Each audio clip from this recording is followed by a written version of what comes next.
ကိုချင်းစာစိတ်ကိုခံစားမှတန်ရလို့မထင်တဲ့လူတိုင်းမှာခံစားတတ်တဲ့နှလုံးသားရှိကြတခါတလေငါးသားဆိုရင်သူ့နေရာမှာဆိုတဲ့စိတ်ကအမြဲတမ်းလူတိုင်းမှာရှိမနေတတ်ဘူးဒုက္ခနဲ့ကြုံမှုမှဒုက္ခရဲ့ခက်ခဲကိုနားလည်ကြတာများပါတယ်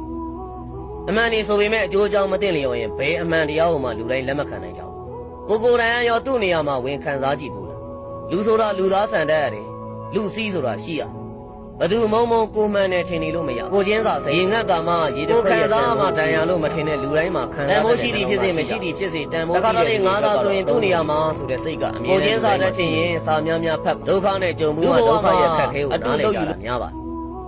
အမှန်ဒီဆိုပေမဲ့အကျိုးအကြောင်းမသိလျော်ရင်ဘယ်အမှန်တရားကိုမှလူတိုင်းလက်မခံနိုင်ကြဘူးကိုယ်တိုင်ရောသူ့နေရာမှာဝင်ခံစားကြည့်ဘူးလားလူဆိုတာလူသားဆန်တတ်ရတယ်လူစည်းဆိုတာရှိရဘသူမုံမုံကိုမှန်နဲ့ထင်နေလို့မရဘူးရေငတ်တာမှရေတစ်ခွက်ရဲ့တန်ဖိုးကိုသိနေလို့မရဘူးတန်ဖိုးရှိသည်ဖြစ်စေမရှိသည်ဖြစ်စေတန်ဖိုးသိတဲ့သူတွေအတွက်ကတော့အသုံးဝင်နေမှာပဲကိုချင်းစာတတ်ချင်ရင်စာများများဖတ်ပါလူဘဝမှာအတုလုပ်